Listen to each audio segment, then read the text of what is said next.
Well, good afternoon, and thank you for joining us for this webinar on benefits of committing to sustainability, the experience of Climate First Bank.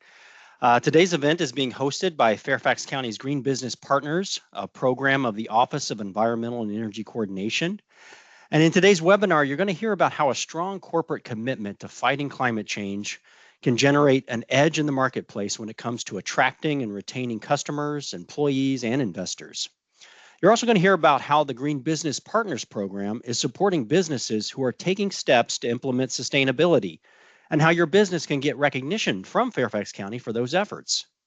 My name is John Silcox. I am the Public Information Officer for the Office of Environmental and Energy Coordination, and I'll be serving as moderator for today's webinar.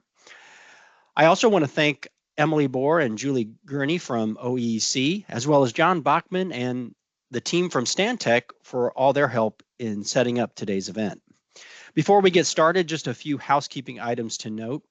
This webinar is being recorded, and we'll be sending a link to the recording and the presentation slides to all attendees after the meeting. It will also be posted on our Green Business Partners webpage. Additionally, all attendees will be muted with their cameras off. If you do have questions during the event, please feel free to submit your questions through the chat feature. And you can find that button at the top. It'll say chat, and you can click on that and type your questions into the chat, and we'll try to address those as we go. We'll also leave time for questions and answers after the presentations are complete. So with that, it's my pleasure to introduce our first speaker today, Neely Law. Neely is the Deputy Director of the Office of Environmental and Energy Coordination and has been managing the Green Business Partners Program. Today, she'll be sharing an overview of the program and how it can support businesses who are interested in or are already embracing sustainable business practices. So take it away, Neely. Thank you, John. I'm going to take about 5 minutes to provide you with an overview of the Green Business Partners Program, hopefully generate interest for those of you who are not already a part of this program to join. There'll be a QR code at the end of the presentation for more detailed information. Next slide, please. In Fairfax County, we strongly believe that sustainability can enhance business performance by creating multipliers of value for your company. Let me just give you a few examples. Investment in energy retrofits can improve your operating expenses. There is also access to new lending opportunities for business expansion by demonstrating sustainability in your building and business performance. There could also be savings in recruitment and retention as new employees and existing employees are keenly interested in working for a sustainably driven company. And our featured speaker today will speak more about that. So what is the Green Business Partners Program? The Green Business Partners Program, next slide, please, has a vision of creating a thriving and resilient business community that is working to reduce greenhouse gas emissions and promote sustainability for a healthy and prosperous Fairfax County. We work to achieve this mission by supporting businesses in Fairfax County to create a carbon neutral economy through collaboration and learning opportunities that advance climate action. We launched this program in March of 2023 to engage and recognize businesses who are interested in taking sustainability action or expanding actions that they have already committed to. Businesses are really a key part to achieving our climate-wide goals in the county, as existing buildings in the county account for 50% of our greenhouse gas emissions that are contributing to climate. So the Green Business Partners Program has 3 types of membership. So listen to see what type of membership your business would likely be most eligible for. We would want to hear from you. So the first category of membership is a member, and these are for businesses that are not yet implementing but are interested in adopting sustainable business practices. There are also businesses who may have taken some basic or initial steps and want to grow their business in a more sustainable direction. And so the member category would be eligible for those businesses. Our next category of membership, and those are businesses that have received a third-party certification or recognition through a nationally or local recognized sustainability program. A list of these certifications and recognitions can be found on our Green Business Partners webpage. But if you haven't received recognition through a third party, but have been recognized for your sustainability efforts and have integrated sustainability into your business model, then this is another way that you may be recognized as a leader in the Green Business Partners program. Our third category of membership is the ally. And these are businesses or organizations that are not eligible to be a member or a leader, but support businesses in Fairfax County to enhance their sustainability journey. Allies work with our office for recruitment, as well as providing opportunities to promote businesses as well as their organization through the program. So let me just highlight a few of the benefits of our program. Many of our benefits serve to promote businesses through the Green Business Partners program. We provide a logo and a window decal that you can use on your social media, business websites, or your physical location, as well as providing a template to include in any press release related to the business. The Green Business Partners program is also founded on the premise of peer-to-peer learning. And through webinars, our newsletter, and social events, we hope to bring businesses together so that you can learn from each other, your fellow business colleagues, in terms of how you can enhance and advance your sustainability journey. Next slide. So to date, since our program began, we have a total of 51 members, leaders, and allies. And we're proud to say that they represent the diversity of the businesses in Fairfax County, from micro small businesses to corporate headquarters, from businesses in telecommunications, healthcare, retail as well. So hopefully you can see yourself on this list of membership in the coming days. Next slide. So in closing, I would just encourage you to join the club, be a part of the Green Business Partners program. It's free and it's an easy 3-step process. So please go ahead and scan that QR code that will direct you to the website and the application itself. So John, I'd like to turn it back over to you so that we can learn more from our speaker today. Neely, thank you. It was great to hear about how the Green Business Partners program is helping businesses take their sustainability efforts to the next level. And as a reminder, if you have questions during today's event, please post them in the chat and we'll try to answer those as we go. And we'll also leave some time for questions at the end. But now it's my pleasure to introduce our featured speaker, Chris Cucci. Chris has dedicated his career to delivering financing that builds and improves communities. He serves as Executive Vice President at Climate First Bank, where he leads strategic initiatives and oversees the bank's lending and mission-aligned sectors, including commercial solar, employee stock ownership plan finance, and more. Chris also serves as the Senior Advisor at One Ethos, a fintech affiliate to Climate First Bank, where he supports efforts to provide mission-based technology solutions to community finance partners nationwide. His prior experience includes commercial banking and leadership roles at South State Bank, Wells Fargo, and JP Morgan Chase. Chris, welcome and take it away. Thanks, John. It's great to be here. I'm going to go ahead and put my slides up here so we can get started. So good afternoon, everyone. It should be, hopefully you're seeing that now. Thumbs up, John. Is it looking good? Okay, good. So good afternoon, everyone. Again, my name is Chris Cucci. Little update from the last slide. So my role changed. Similar work, but my title changed in the last 2 weeks since the deck. So it's Chief Strategy Officer now at Climate First Bank. Still doing a lot of the same things I've been doing that John described, but leaning a little more heavily into a focus on supporting green bank partnerships, nonprofit green banks across America now. So today I'm going to share a little bit with you about our journey as a company committed to climate resilience and how that's impacted our business over the last 3 years since we opened our doors. I've been in banking now for a little over 20 years, and I've worked in commercial banking and commercial real estate construction finance before I joined the Climate First Bank team in 2021. And at Climate First Bank, we refer to ourselves as a digital community bank, meaning that we offer the personal touch and customer service of a community bank with all the service offerings of a larger bank through our digital platform. We were founded in June of 2021 in St. Petersburg, Florida, and we serve account holders across all 50 states and Puerto Rico. I think we're unique in that we're a values-based bank, meaning that we're committed to financing projects that have a social or environmental impact in the community.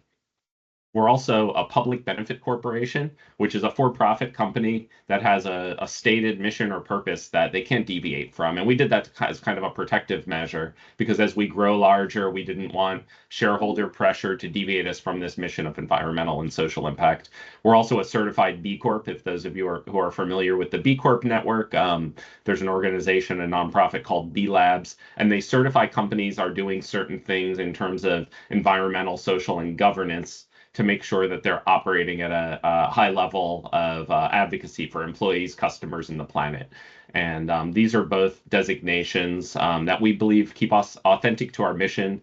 And our mission is to change finance, to finance change. This mission has benefited us a lot in terms of attracting the talent that works at the bank, customer acquisition, and also attracting new investors. Not to mention the fact that it's also helping us to create a healthier and a more climate resilient community across America. So on this map, as I mentioned, we cover all 50 states, account holders all across the country. But I did want to just point out we're still growing. So what you see in the dark colored, the dark colored states here, these are states where we're offering both consumer and commercial lending. The light colored states are states where we offer commercial lending and deposit services, but we are not offering consumer lending yet. And that's because each state is different. You have to get licensed to be a consumer lender in each state. We really just started expanding outside of Florida with lending in June of this year. So we're doing a decent job, I'd say, so far. We're in 27 states, I believe. We'll be in the other states, all the other 23, so all 50 states by maybe end of this year, more likely sometime in Q1 of 2025. But I just mentioned that, because it's part of our journey, it's part of growth. One of the things that we knew when we first started the bank was that we wanted to demonstrate authenticity in our commitment to net zero operations and fighting climate change. And we can do this both with our actions as a company and also how we choose to finance projects in the community. So rather than totally reinventing the wheel, we chose to adopt existing frameworks that we could use for impact measurement, which I'm going to delve into in the next couple of slides. We also knew that while we wanted to commit to being a net zero company, we couldn't do that with our behaviors alone. And what I mean by that is like you can recycle, you can have a net zero building with solar and all of these things, but you're still in some cases maybe doing business with vendors and you're considering your scope 2 and 3 emissions. Those vendors may not be 100% compliant. There may be needs when you have to use materials that aren't sustainable. You don't want to, but in some cases you're forced to just because of market availability. Because of that, we knew that we were going to need to buy some carbon offsets to offset some of our activities as a business. And we chose to partner with a nonprofit called We Are Neutral. We Are Neutral is located in Gainesville, Florida, where the University of Florida is located. And they procure carbon offsets that have been vetted and which we can use to offset some of those business activities. They also helped us to develop a carbon footprint survey because most of our staff works remotely. We wanted to measure the carbon output in their home offices and include that in our carbon calculation for our company. So we knew that we were fully offsetting carbon footprint, not just in our physical offices, but in our virtual offices, our remote work employees' offices at home. We do that survey annually now, and we've actually seen that as our staff grows in number, we're not really increasing our carbon output because we continue to train our people on ways to reduce their carbon footprint and to do things both in their home offices and in our couple of physical offices to continually reduce. I mentioned mission-aligned loans on this slide and a 35% goal, which was met in 2023. I just want to touch on that really quick. This is really key to what we do as a bank. And when I talk about mission-aligned lending, I'm talking about things like solar, electric vehicle charging infrastructure, and then also socially impactful areas of finance, things like childcare, health, education, health food, and worker-owned cooperative finance. Every year, we try to step that goal up, that a greater and greater percentage of our loans by dollars are in those categories. I can tell you that if you look at the number of loans we do, it's overwhelmingly values aligned, mission-based loans. And the reason for that is a lot of times, loans like solar for a rooftop, we do thousands of those, but they're very small loans. The dollars come into play on bigger deals like real estate, commercial real estate loans. And while we continue to strive towards a place where all of those loans meet our mission, there are still times where we do things that I would call mission agnostic. If a dentist wants to build a new office building for their practice, we're going to finance that. We're going to encourage them and try to educate them on the benefits of things like green construction. But it's a process. It takes time. So sometimes you win that battle and sometimes you lose it, but you continue to engage with them and educate over time and hopefully, steer them in the right direction. So another organization, a third-party framework that we utilize, we joined a group called Partnership for Carbon Accounting Financials, which is a global organization that provides companies with a framework for measuring the carbon impact of financial activities. Banks are really tricky in this respect because we can measure our own, what we call scope 1 emissions, but it gets harder when you have to measure the carbon impact of every real estate loan you finance, or taking it a step further, looking at the carbon impact of your vendors or your customers, our borrowers' activities outside of our direct business dealings with them. You can really drive yourself crazy trying to conform with this stuff, and this will be kind of a theme of what we talk about today. So do it in stages. That's what we've done with PCAF is we started with scope 1, measuring ourselves and our impact of our loan portfolio, the loans we've done. And even that, we're taking it in steps. So first we started with home loans, and then we went on to commercial. And the reason I say that is because in this space, just like a lot of places, I think it's so daunting to say we're going to be a company that's sustainability forward. And so then you research and you get stressed out at how much work it's going to be or how intensive the task is, and then you don't take action. And I would just encourage everyone on this call, take action, no matter how small, and get started. That's the way to do it. Just like you wouldn't decide to run a marathon and start tomorrow running 20 miles or whatever. You're going to take it in steps over time. I would just encourage you, and that's something that we've done, and we've seen that incremental improvement happens very quickly, quicker than you think. So next steps for us in coming years will be looking at that customer and vendor activity. And really, again, just striving to we try to get 1% better every day. We work on these things and just continually improve, enhance the data. It's kind of an iterative process. So I share that just because I think we all go through it, and that can plant the seed of self-doubt, but really this is that you have to do it. You have to just jump in and start somewhere.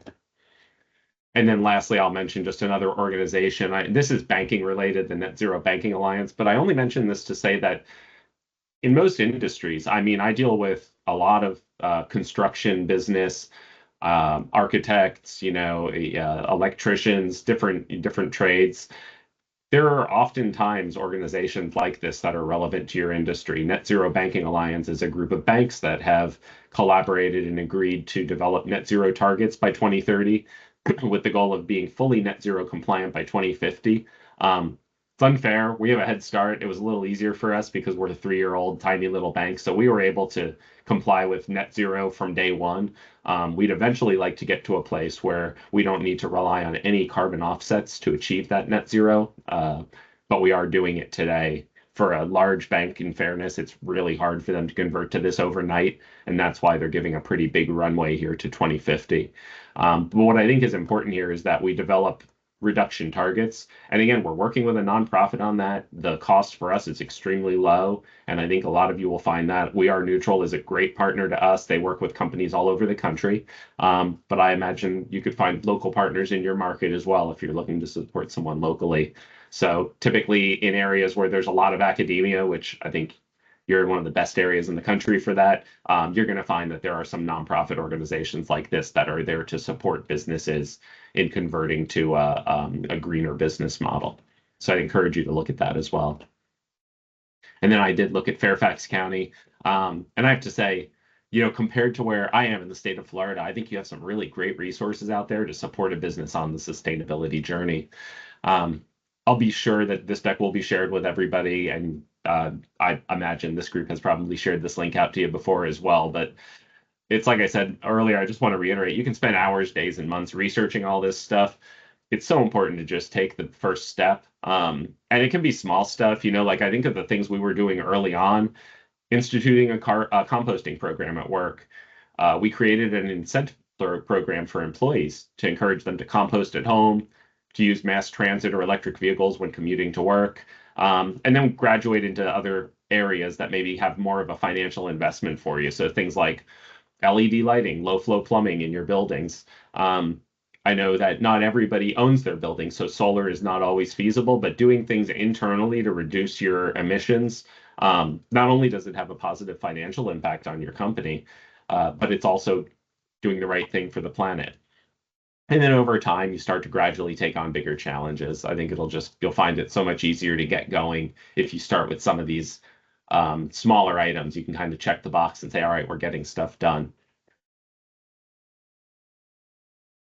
So mission-based programs, this is really what I wanted to convey here, is that one of the things you can do as a company to align your customers with your mission is offer products and services that align with that mission or that help them achieve goals. Like, I look at these things that we do and say, well, this helps our customers, our business customers or consumers to do more of the stuff we're doing as a company.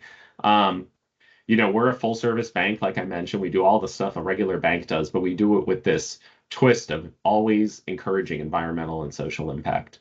So, that local business comes to us, we're going to educate them. We're going to engage with them and show them, again, that there's not only a environmental benefit or a social benefit to what they are doing here, but it also has a financial benefit.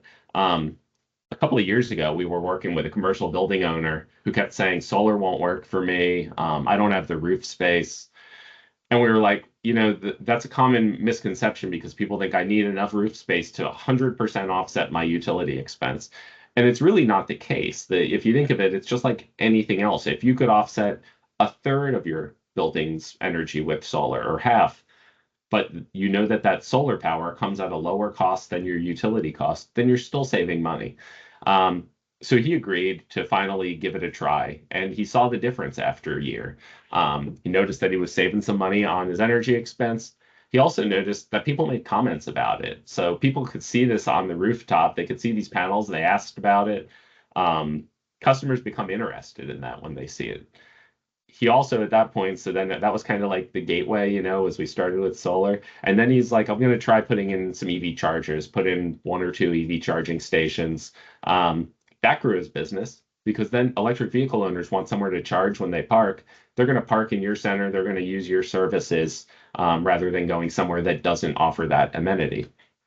Since then, we've seen him adding solar and EV to other stations, other businesses, that he owns, other locations across Florida. And now when he comes back to us, it's such a different conversation because he's like, okay, what now? Like he wants to know what next, what else can he do? He started with solar. Now we're going back and saying, okay, solar is great, but let's reduce the consumption in your buildings. Can we do insulation, windows, doors, other things to really, tighten up the envelope, meaning, less energy seeping out of the building.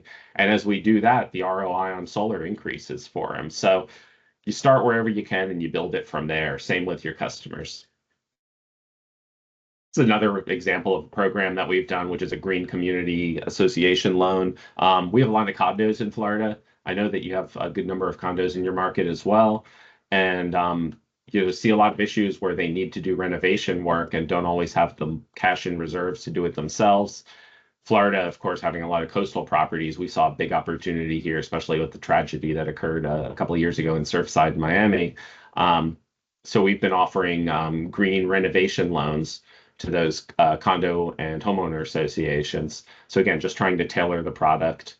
And then lastly, this is one that I want to touch on because it exemplifies an opportunity that all of us have in private business, and I don't think we always think about it because we come from private business. So this is a program that we launched not too far from you in Montgomery County, Maryland. It was just launched about a month ago.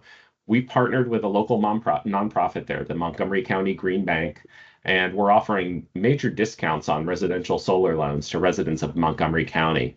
We're hoping to replicate this model across the United States with other nonprofit partners.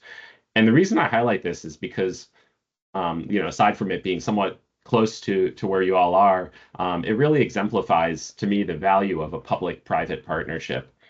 So if you told me, I've been in banking over 20 years, if you 5 years ago came to me and said, hey, there's a nonprofit out there that's willing to subsidize the interest rate. Let me be clear, they paid the interest rate on these loans on behalf of the customers to make solar more affordable. I would have been like, no way, like this won't exist.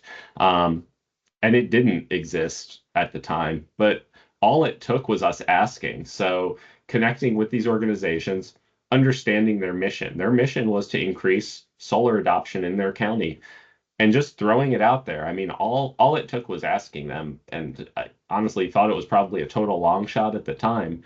But you can't be afraid to ask is my point. There's nonprofit organizations out there that have missions that may align with the things that you want to do to change your business, to adapt your business to a more sustainable future.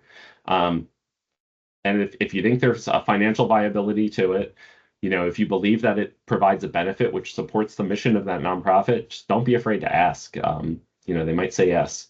So I would really encourage you to just understand also that a lot of nonprofits are, they're understaffed. They don't always have a ton of resource. So coming up with every possible program is not always, on the map for them. So you have to help. You have to come up with ideas. If you have an idea, don't be afraid to ask. The worst you get is a no. The best you get is a yes. And you move on from there. And then lastly, I touched on this briefly, but influencing employee behaviors. This helps, again, with employee engagement, retention, and then also with achieving your goals as a company. It gives you something to brag about towards your sustainability goals. We launched a mission specialist program in 2022.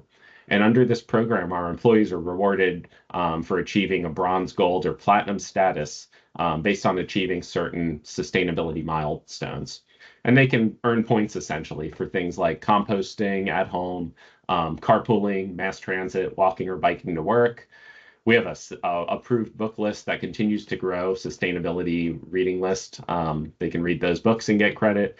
And then we also do lunch and learns throughout the year, kind of similar to this, where we host webinars for our staff to come join, and they learn more about different topics related to environmental sustainability. And what we have seen, I mentioned this earlier, but as our staff is growing, our carbon footprint, what we're having to offset is not growing in lockstep with the extensive growth, 100% growth of our staff over the last year and a half. And this is because the employees are taking on these practices. They're educating themselves more. Their habits are changing.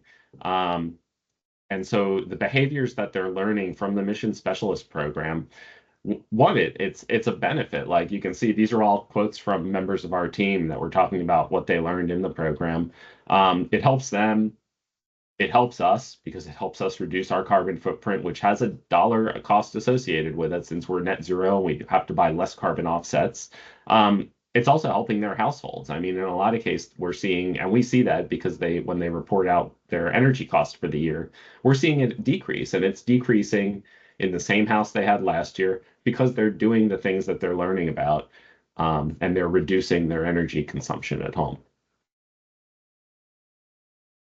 So I said it before and I'll say it again, but just start.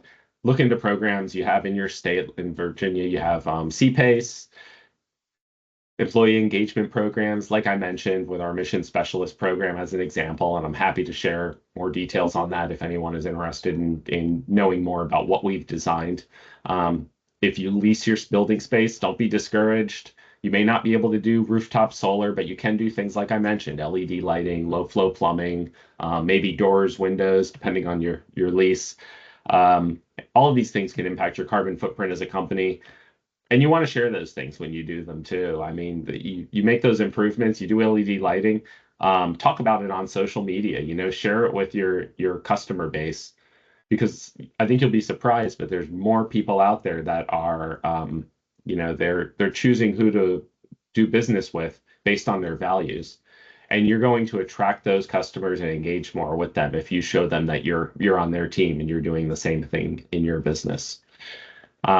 And if you have an idea, just ask. Like I said before, you never know. There's some great local organizations out there that are willing to listen and support new initiatives. So thanks for the time. I wanted to leave some time in case there were questions at the end. Also shared my LinkedIn on this page. Please connect with me on LinkedIn. It would be great to get to know everybody more, and I'm happy to answer questions if there are any. Well, Chris, thank you so much for that presentation. It was great hearing about your company's journey in standing up a sustainably driven and climate branded company. As Chris noted, we are excited to answer any questions that you have. So if you do, please go ahead and post them in the chat now, and we'll try to take those if there are questions. In the meantime, while folks are thinking about their questions, I wonder, Chris, if I could just throw a question at you to start. You gave some great true real life case studies in your presentation. I was curious if you had any other examples of climate mission driven companies that have successfully generated major benefits for their business. Any other examples or things you'd want to share? Yeah, I would share two quick examples and really I think kind of looking at things from two different viewpoints. One was a company that was already pretty climate sustainability forward when we connected with them a couple of years ago as an architectural firm. And they were asking that what's next question, like what else can we be doing? And for them, it was how do we go from environmental impact to also having a really profound social impact. It's a 50-year-old architectural firm. And one of the things that they were observing was that there's this trend in their industry where there's succession that happens at the top of the firm, and the partners change as partners age, get to retirement age and leave, and new partners get to buy in. But then there's like all these other stakeholders in that company. And this was a company that did like all lead construction, really, really cool projects, and really focused on like community impact. But they were like, what about our employees? Like there's these people that help build this firm to what it is that they don't get the option, some of them, because of maybe their salary level or the job that they do. They don't get to buy in and become a partner in the firm. How do we engage them? How do we help, create a better future for them and their families? And they ended up converting to a employee ownership model. So that company today, we helped them with the financing to convert to 100% employee owned, converted overnight 115 employees into owners of that company. And now as they continue to do what they've always done, which is grow that company and support the profitability of it over the years, they're contributing to essentially their own retirement plan. It's almost like a pension. They'll share in those profits, and when they're ready to retire, their portion that they've earned through their work will allow them to be bought out of the company. And that, again, that's like a down the road kind of a thing, but I think it's so impactful.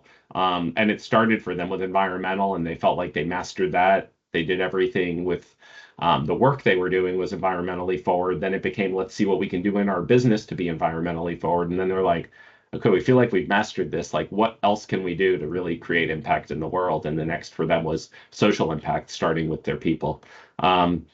Talking more specifically about environmental, one other example I'll share, though, is I have a self-storage developer, and that's like, self-storage is like the, mini storage where you put your stuff because your garage is full or whatever. And you don't most people, if you've done real estate work before, you don't typically associate real estate developers with being like very environmentally focused. It's typically numbers, dollars and cents. What's going to maximize profit? I'm going to own this and flip it. But there is an environmental impact, or there is an economic impact to it, and it is considerable. And this is something that when I talk with real estate developers who I've worked with for decades, I sit down and show them, and they almost don't believe it at first, but it's real. So sat with this group of self-storage developers, and a lot of self-storage, especially in the Southeast, is climate controlled. They're not running the AC at 72 degrees or something. They're probably running it at 78 just to keep your stuff from like deteriorating in the warm climates, but they're still running it. And you think about these buildings, they're typically a few stories tall. They have big flat roofs. They don't have, again, they're running AC. They don't have a lot of other heavy utility needs. You can almost always fully offset the cost of electricity by installing solar on those buildings. And in the real estate world, the way that you would attribute value to a property is based on the net income of that property. They take the net income and they use that to back into a value. It's something called a cap rate. If you can increase the net income of a property, you can increase the value. There's really only two ways to increase the value of real estate based on the income approach. And one is charge higher rents, and the other is reduce your expenses. There's only so many expenses you can reduce in most properties, but utilities are a big one. So by showing them that, and then also there's tax benefits and stuff to solar, they can always, I'm happy to explain to people one-on-one, but between those tax benefits and the cost savings that they had, they realized that they could adopt solar across their buildings, and it was going to have a profound financial impact, about 15 to 20% growth in the value, increase in value. So a big number for appreciation. And this happened, by the way, during a time when rents were flat. So they were looking for other ways to increase value for their investors, and this was it. And I think what that shows, I gave you two examples there, is the different approach, right? So one, it was like all about, hey, let's do what's good for planet and people. And then the other, it was like, you have to show me the numbers. And there's both. So you have to, I guess, just be nimble and be able to talk to different stakeholders differently depending on what their priorities are. Well, thanks, Chris, for sharing those additional examples. Yeah. Again, if folks have any questions, go ahead and put those in the chat. We have a few minutes left here to ask some additional questions of our speakers, and I'd like to bring Neely back in here just to address a question. So, can you remind our attendees, is there any cost to joining the Green Business Partners program? And also, what type of financial support would be available to help businesses who are interested in implementing sustainability? Can you touch on that, Neely?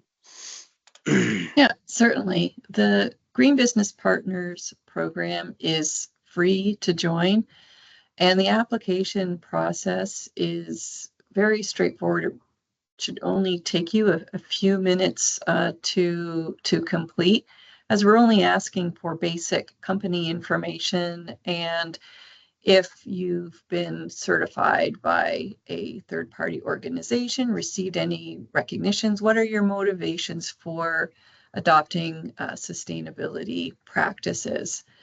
And that's because we've heard from businesses when we're starting up the program that said, please don't make it complicated. And we certainly don't want to make this program to be work for any particular company. We want to add value to your business by providing resources to enhance, motivate, encourage you to adopt practices that meet your business needs. As Chris mentioned, just taking the first step can be the most important step to take.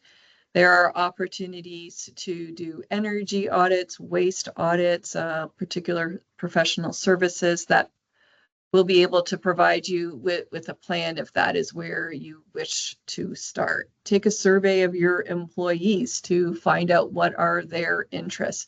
So many different ways in which you can come around to find out what is the best way to start for your business.